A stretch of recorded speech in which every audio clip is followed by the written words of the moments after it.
Puji Tuhan, sahabat Shalom, Shalom.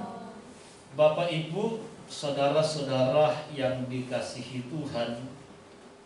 Kalau kita mau telaah dan cermati bahwa sesungguhnya Alkitab kita itu dari kitab Kejadian sampai kitab Wahyu sebenarnya menggambarkan, di sana banyak menceritakan tentang sebuah hukum yang sudah ditetapkan oleh Tuhan sejak semula, yaitu hukum yang namanya tabur tuai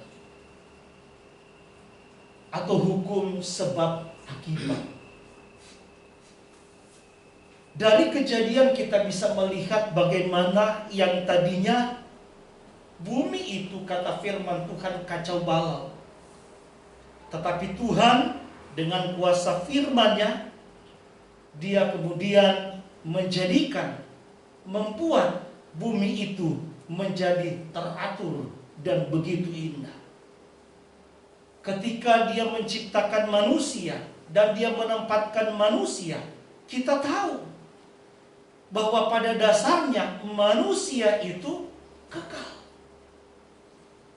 Manusia pada awalnya saya kira tidak akan mengalami yang namanya penuaan seperti manusia sekarang.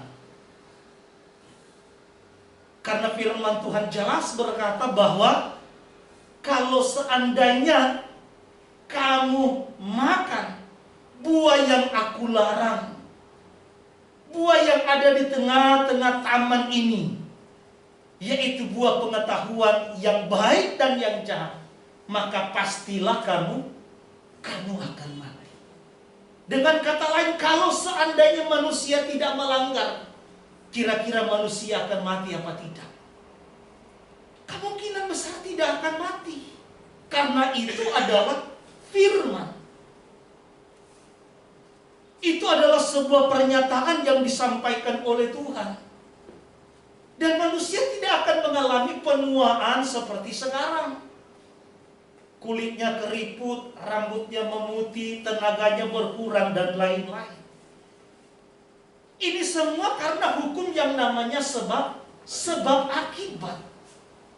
Hukum yang namanya tabur tuai. Itu terjadi karena yang namanya dosa.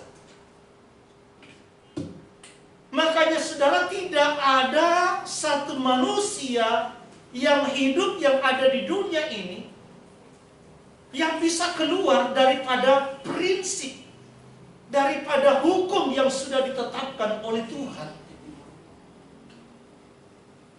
Misalnya contoh dengan hukum gravitasi bumi.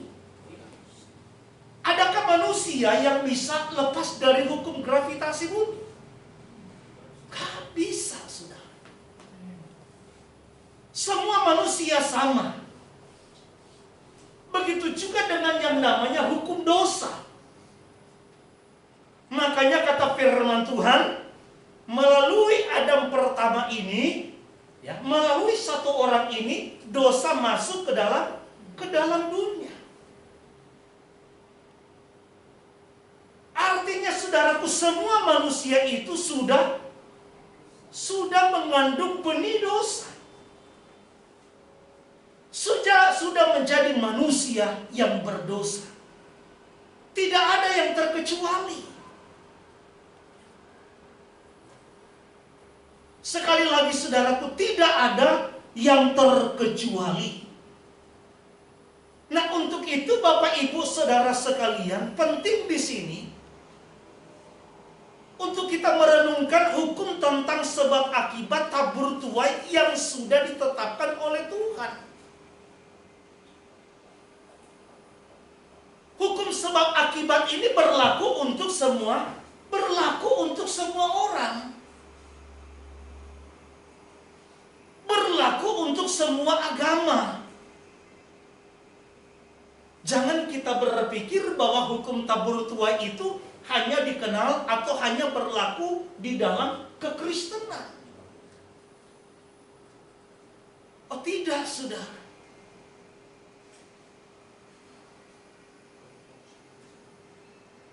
Kalau di agama lain, mungkin di agama Buddha, kita tahu bahwa mereka mengenal yang namanya hukum karma. Esensinya sebenarnya hampir mirip.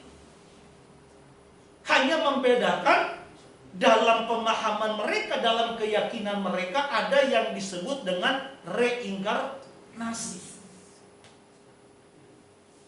Jadi saya berikan contoh, misalnya kalau ada monyet, seekor monyet, tetapi selama masa hidup monyet itu mungkin dia tidak mencuri, dia tidak merugikan orang lain.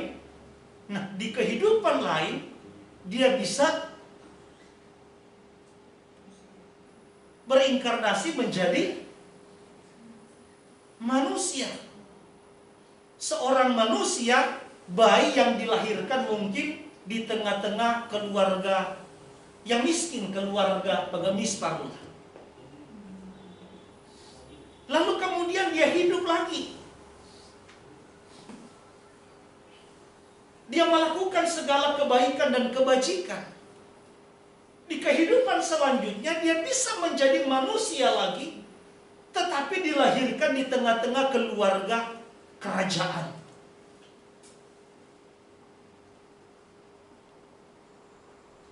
Tetapi setelah dia dilahirkan menjadi manusia yang hebat, hidup di tengah-tengah keluarga kerajaan, malah dia berbuat dosa, dia berbuat jahat.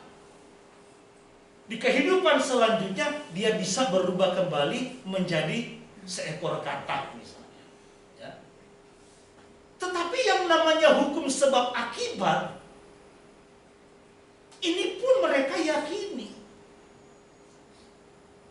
Jadi jangan kita berpikir bahwa hukum sebab akibat atau tabur tua itu hanya dipahami, hanya diyakini, hanya terjadi di dalam kekristenan.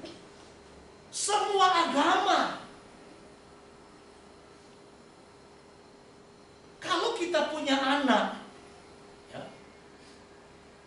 dalam studi, dalam pendidikannya, dia tidak pernah belajar, nggak mungkin dia akan jadi pintar. Ini hukum tabur tuai sebab akibat. Kalau kamu ingin pintar, kalau kamu ingin berprestasi, maka kamu harus belajar, kamu harus berjuang. Kalau kamu ingin sukses, kamu harus berusaha, kamu harus bekerja keras.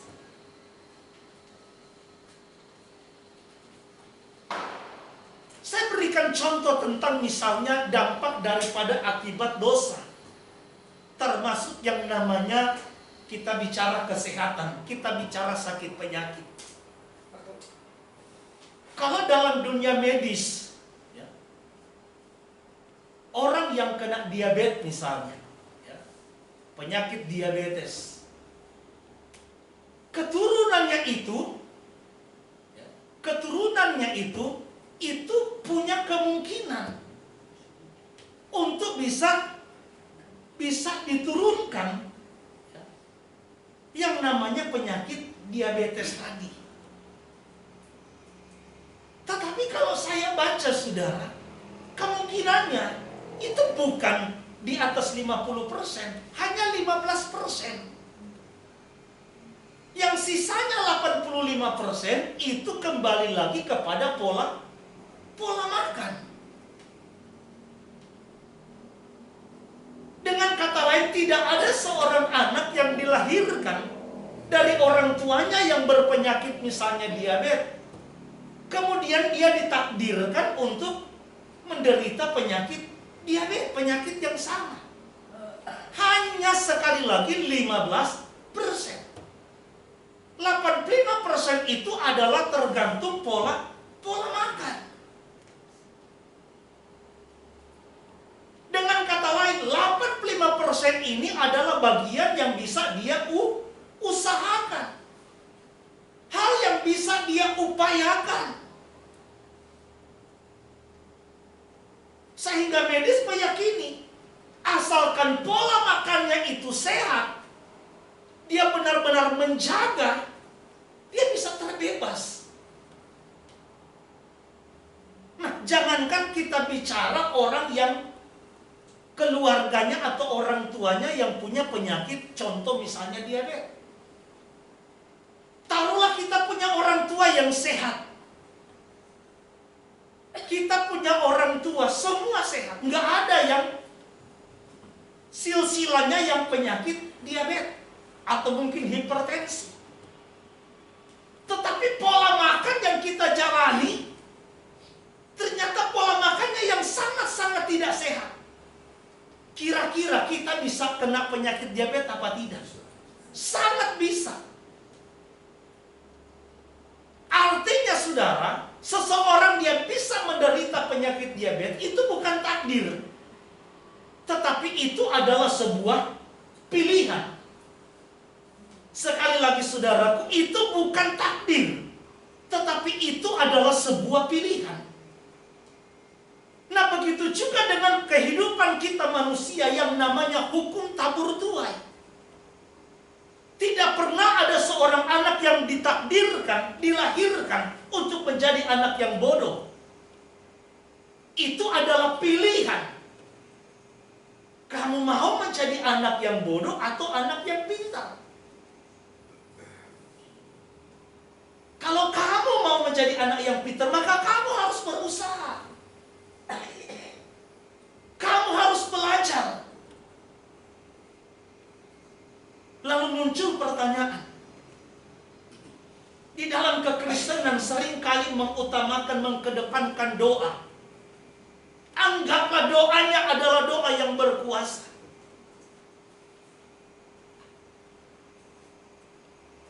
Sekali lagi saudara, di dalam kekristenan seringkali mengkedepankan, mengutamakan yang namanya doa. Itu tidak salah. Sekali lagi saudaraku, itu tidak salah. Tetapi sekali lagi Tuhan ingatkan kepada kita, jangan pernah kita mencobai Tuhan, bahkan mempermainkan Tuhan. Melalui apa? Melalui doa tadi yang saya sampaikan. Kalau pola hidup kita, pola makan kita tidak sehat, kira-kira dengan kita berdoa, apakah kita bisa terbebas dari penyakit? Sementara pola makan kita itu kita tidak jaga. Kita hanya mengandalkan doa. Saya penyakit kolesterol yang tinggi. Sudah tahu kolesterol tinggi, tiap hari makan rendang, tiap hari pergi ke nasi rumah makan Padang. Dengan dalil toh sebelum saya makan saya berdoa dulu. Beranggapan bahwa dengan doa saya akan terhindar dari penyakit kolesterol. Ini pemahaman yang keliru, saudara. Karena Tuhan memberikan kita akal. Tuhan memberikan kita pikiran. Masa lo udah tahu ada mobil lalu lalang, kemudian seenaknya dengan iman, dengan doa Tuhan pasti lindungi, nyebrang aja. Ini iman yang bodoh namanya. Kita lakukan, kita kerjakan apa yang menjadi bagian kita. Nanti Tuhan akan lakukan dan kerjakan apa yang menjadi bagiannya Tuhan. Saya ingat dulu, saya pernah saksikan ada seorang jamaat mengundang saya ke rumahnya untuk berdoa anaknya karena anaknya mau ujian. Singkat cerita, ujian selesai, penerimaan rapor, penentuan naik apa tidak, ternyata anaknya tidak naik kelas. Dia protes, dia marah-marah sama saya. Dia bilang, percuma saya panggil Pak Gembala, karena saya berpegang kepada ayat bahwa doa orang benar itu besar kuasanya. Saya anggap Pak Gembala sebagai orang benar. Sehingga ketika Pak Gembala berdoa, pasti anak saya akan naik kelas. Saya cuma tanya, anaknya belajar apa enggak? Ya itu justru makanya kenapa saya panggil Pak Gembala. Karena anak saya nggak mau belajar. Jadi di satu sisi dia tidak melakukan yang menjadi bagian dia. Dia berharap dengan doanya Pak Gembala, sekalipun anaknya itu nggak belajar, tiba-tiba waktu mau mengisi penglihatan, langsung dapat jawaban esainya langsung diisi. Nggak begitu. Memang jemaat itu dulu belum ketemu sama Pak Tobing. Kalau udah ketemu, saya ajak Pak Tobing. Dulu belum. Nah, karena orang seringkali salah menempatkan yang namanya doa. Begitu juga saudaraku dengan yang namanya hukum tabur tuai.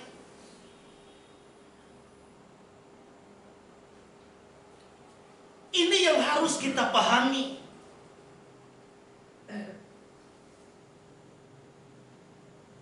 Banyak juga sekarang pendeta-pendeta yang tidak tuntas dalam menyampaikan, menjelaskan tentang hukum tabur tuai.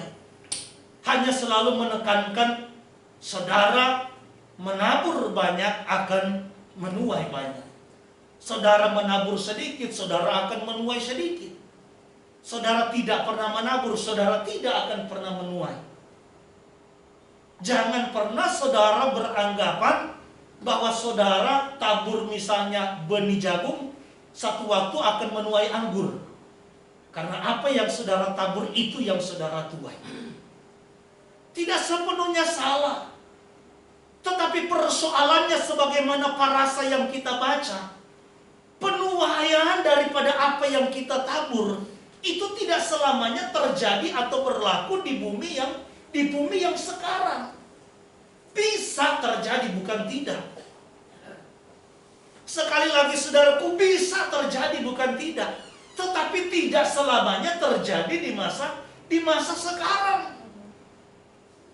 Karena manusia cenderung selalu pinginnya instan. Manusia cenderung selalu pinginnya cepat. Dalam Galatia pasal yang ke-6 dari ayat yang ke-7 sampai ayat yang ke-10, jelas sekali saudara, bahwa minimal dalam kekekalan, dalam masa kerajaan milenium, apa yang kita tabur itu akan diperhitungkan oleh Tuhan. Segala perbuatan semasa kita ada di dunia yang sekarang itu, manusia akan mempertanggungjawabkan masing-masing kepada Tuhan. Banyak sekali ayat firman Tuhan yang menjelaskan pada saatnya nanti, ketika anak manusia itu datang, ketika dia akan memerintah sebagai raja, masing-masing orang akan mempertanggungjawabkan perbuatannya. Pada waktu pengadilan Arastiputi pun, pengadilan terakhir, masing-masing manusia pun akan mempertanggungjawabkan. Saudara bisa lihat contoh-contoh sekarang, banyak sekali video-video motivasi di media sosial, di Facebook. Bagaimana ketika ada seseorang yang sedang mengalami kesusahan, sedang membutuhkan pertolongan, lalu kemudian ditolong. Pertolongannya nggak besar, tidak terlalu berarti dan berharga, tetapi itu bisa dibalas 20 tahun kemudian, 30 tahun kemudian.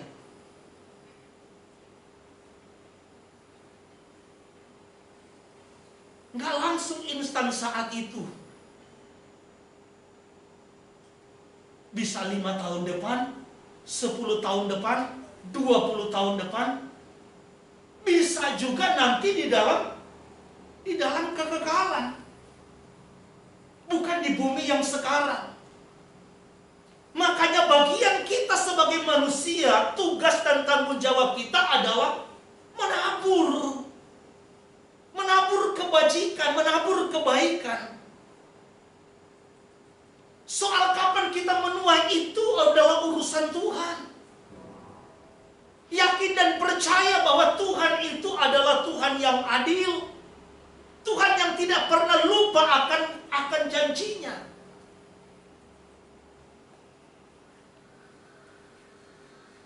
Tabur saja. Yakin dan percaya bahwa satu saat kita akan menuai dari apa yang kita tabur.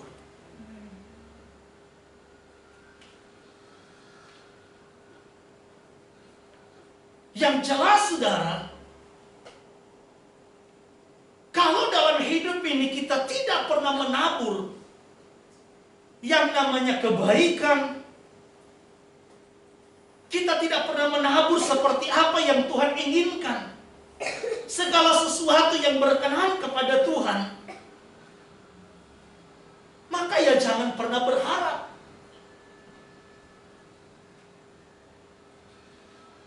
Karena apa yang diajarkan, apa yang ditekankan oleh Yeshua HaMashiach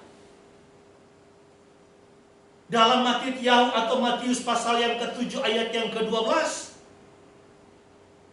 apa yang engkau inginkan orang lain lakukan terhadapmu, lakukan juga demikian kepada mereka. Jadi kalau engkau ingin orang lain berbuat baik kepadamu, ya berbuat baiklah kepada orang lain. Kalau engkau ingin kehidupanmu ditolong oleh orang lain saat engkau kesusahan, maka belajarlah juga untuk menolong orang lain saat orang lain dalam kesusahan. Ini prinsip hukum yang sudah Tuhan tetapkan. Nah, kalau kita bicara, saudara, tentang upah yang kita terima di bumi yang sekarang, anak-anak Tuhan itu, kalau tadi sama yang saya bilang, mau dia anak Tuhan, mau dia anak hantu, mau dia orang dunia, itu sama, hukum itu berlaku. Tapi kalau kita bicara tentang upah nih, kita bicara tentang hukum sebab akibat, anak-anak Tuhan bisa mengalami plus, dibedakan daripada orang-orang dunia.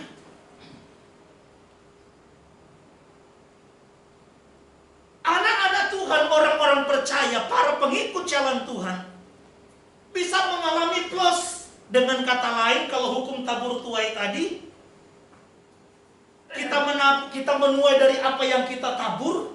Nah, plusnya kita bisa menuai dari apa yang tidak kita tabur. Sekali lagi saudaraku, kita bisa menuai dari apa yang tidak kita tabur.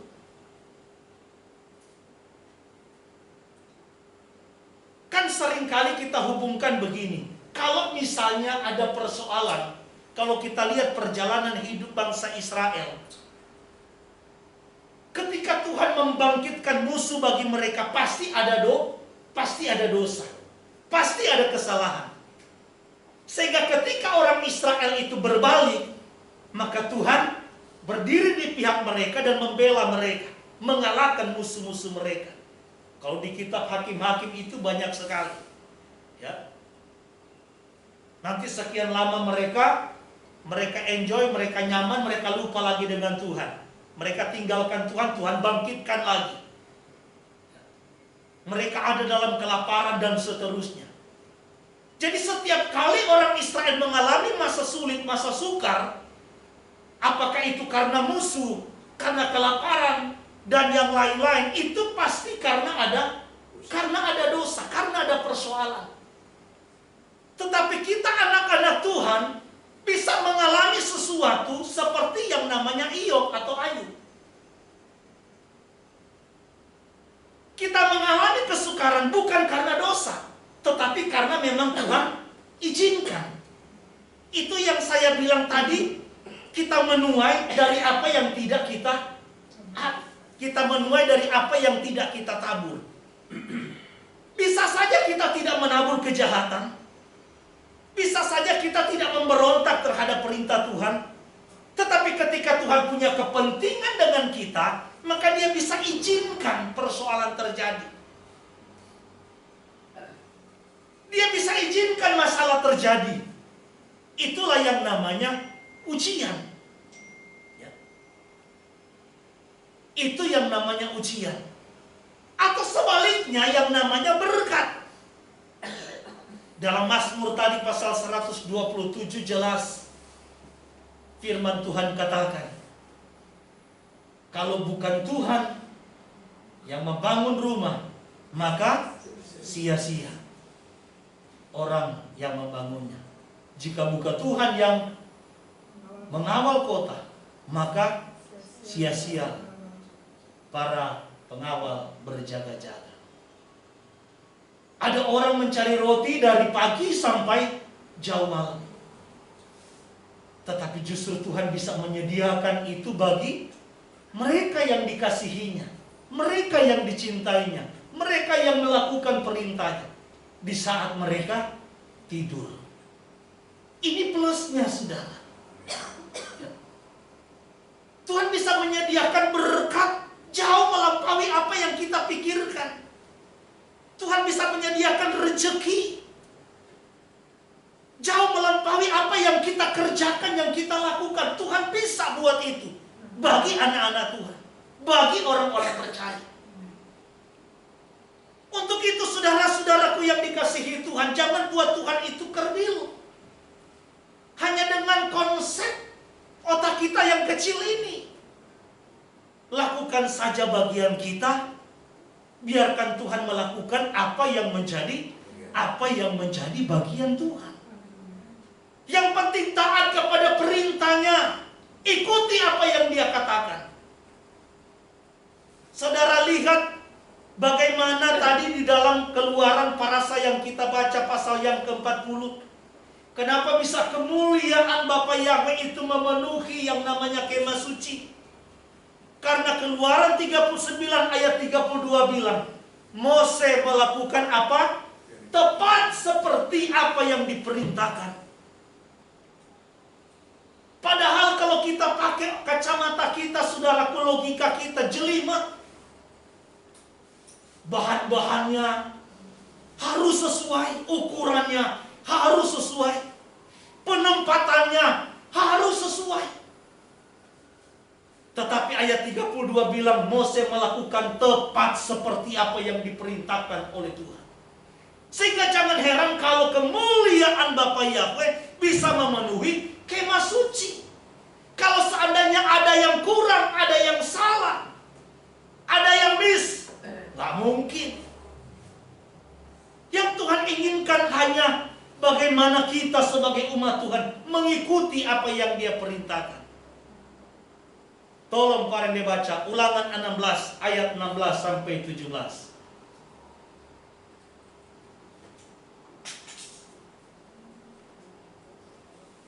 Tiga kali setahun setiap orang laki-laki di antaramu harus menghadap hadirat Yahweh Elohimmu ke tempat yang akan dipilihnya, yakni pada hari raya roti tidak beragi, pada hari raya 7 minggu, dan pada hari raya Pedok Daun. Janganlah ia menghadap hadirat Yahweh dengan tangan hampa, tetapi masing-masing dengan sekadar persembahan sesuai dengan berkat yang diberikan kepadamu oleh Yahweh Elohimmu. Saudara perhatikan baik-baik, karena sebentar lagi kita akan memasuki yang namanya perayaan Pesa roti tidak beragi, termasuk di dalamnya ada buah sulung. Waktu Tuhan memerintahkan orang Israel dalam Parasa tadi yang kita baca untuk membuat yang namanya miskan atau kemah suci, bayangkan emas yang digunakan itu, saudaraku, itu di situ dicatat tadi yang kita baca 29 talenta. 29 talenta. Satu talenta itu 6.000 dinar. Ya. Di zaman Yesua, saudara, upah pekerja sehari itu 1 dinar. 1 hari 1 dinar. Nah, 1 talenta itu 6.000 dinar. Nah, saudara kali sendiri. Ya.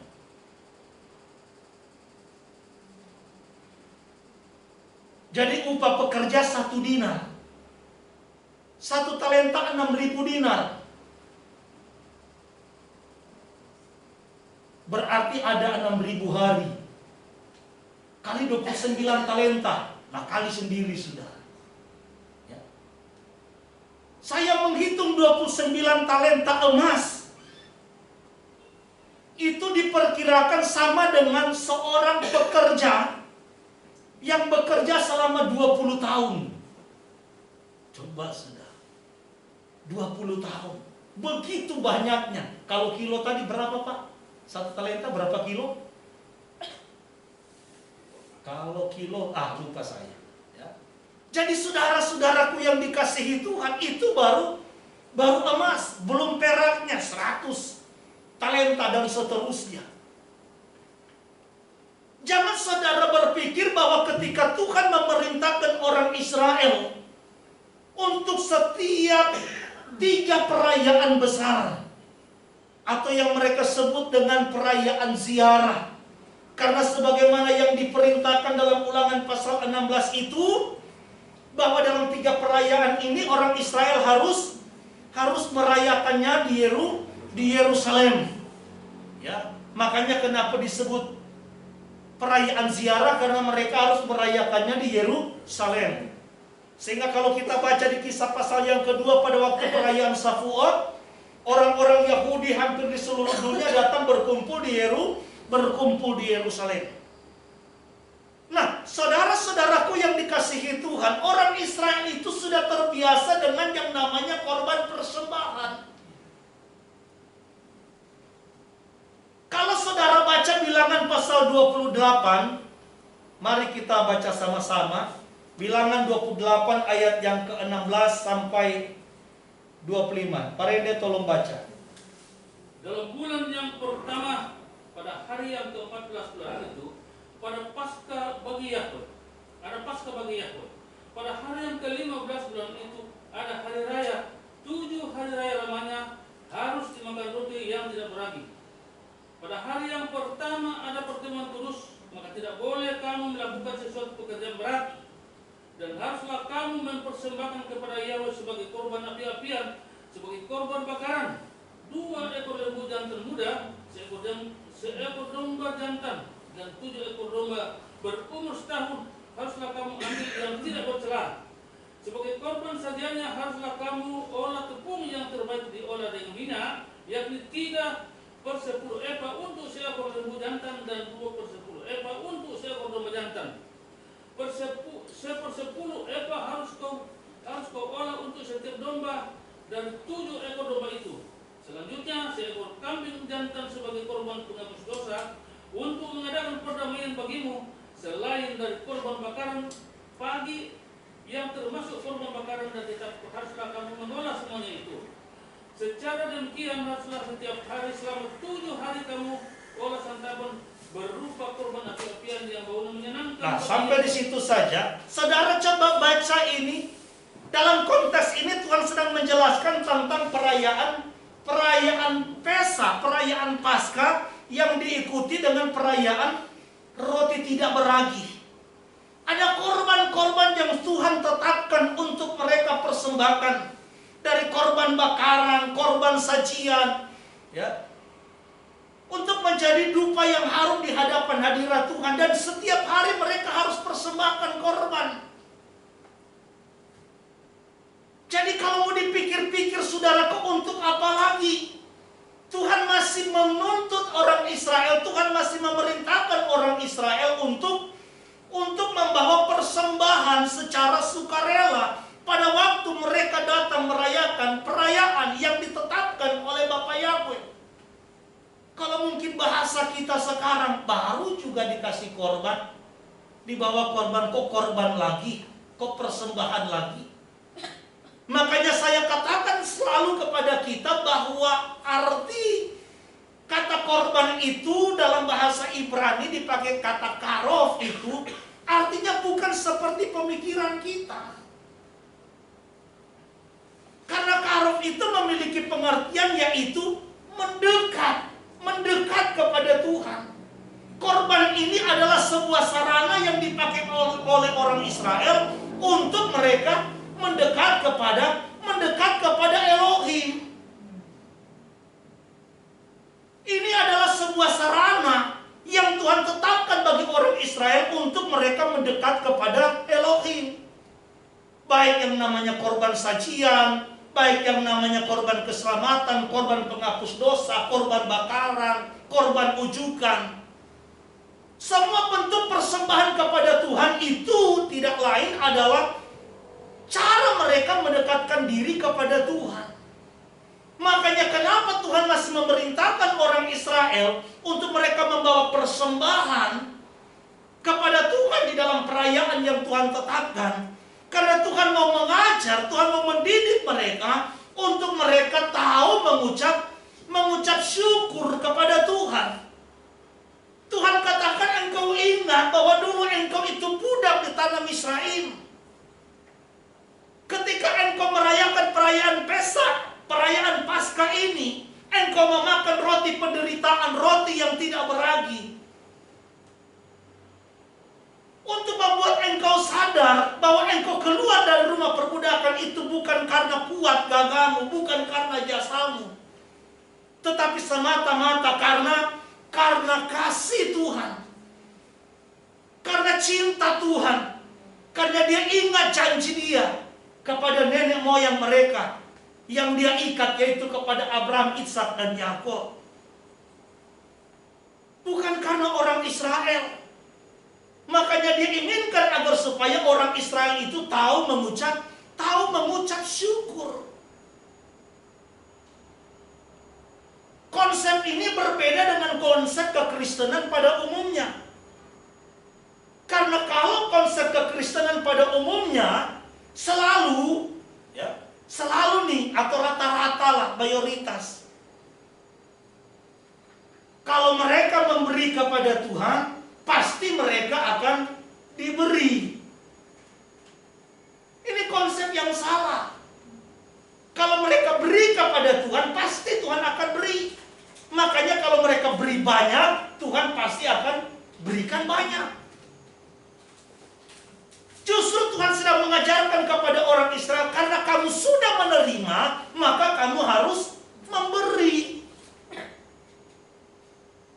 Jadi karena kita sudah menerima berkat dari Tuhan, maka kita dituntut oleh Tuhan untuk tahu mengucap syukur kepada Tuhan. Makanya dasar di dalam memberikan persembahan, khususnya terkait dengan perayaan-perayaan yang diperintahkan oleh Bapa Yahweh, ini yang dikatakan oleh firman Tuhan. Ayat 14 tadi bilang apa? Ulangan 16 ayat yang ke-14. Sedikit lagi. Haruslah engkau bersukaria pada hari rayamu itu. Jadi saudaraku, hal yang pertama di dalam kita memberikan yang namanya persembahan kepada Tuhan itu bicara tentang sikap hati. Haruslah kamu bersukaria, bersukacita. Artinya ketika engkau membawa persembahanmu itu harus dengan ucapan syukur. Bukan dengan persungutan, bukan karena keterpaksaan. Toh dasar yang kedua di dalam ayat yang ke-17, apa yang dikatakan oleh firman Tuhan, tetapi masing-masing dengan sekedar persembahan sesuai dengan berkat yang diberikan kepadamu oleh Yahweh Elohimmu. Hal yang kedua, besar kecilnya persembahan yang kita berikan kepada Tuhan ditentukan oleh siapa? Kita yang tentukan sendiri. Bukan Tuhan yang tentukan. Beda dengan 1/10, Tuhan sudah tentukan. Ini persembahan sukarela. Berarti kita yang tentukan sendiri. Kan kebangetan. Kalau kita yang tentukan, sendiri, lalu memberinya pun dengan sungut-sungut, dengan terpaksa. Lucu.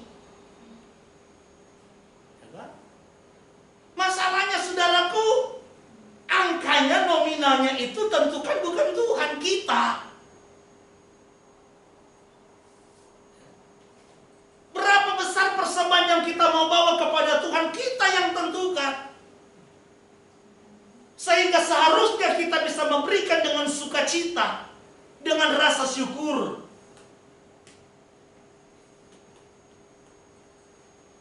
Amin, saudara?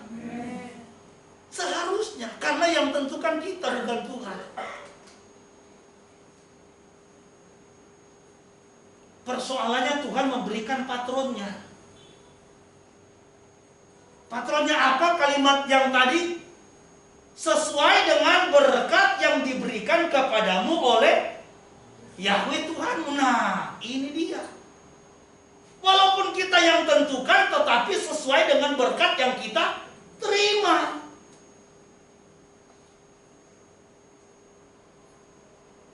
Dengan kata lain, kalau kita merasa kita menerima berkat banyak dari Tuhan, ya kita sesuaikan. Kalau kita menerima berkat sedang dari Tuhan, ya kita sesuaikan. Kalau kita menerima berkat sedikit dari Tuhan, kita sesuaikan.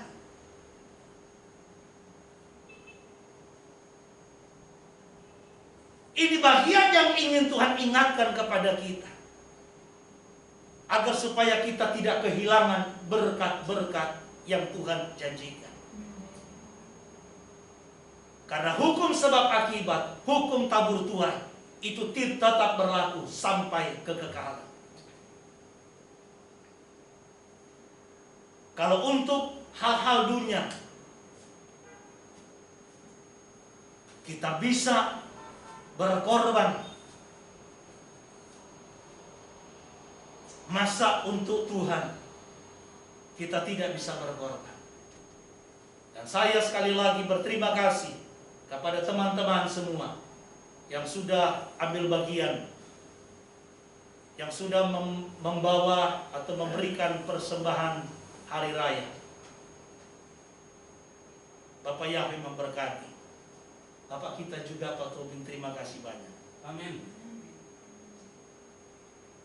Persiapkan hatimu, persiapkan waktumu, karena kita sebentar lagi akan melaksanakan perayaan-perayaan yang diperintahkan oleh Tuhan.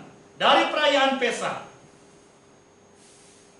perayaan roti tidak beragi dan buah sulung. Bapak Yahweh kiranya sumber berkat yang akan melimpahkan kasih berkatnya atas hidup Bapak Ibu Saudara sekalian. Tuhan memberkati kita semua. Amin.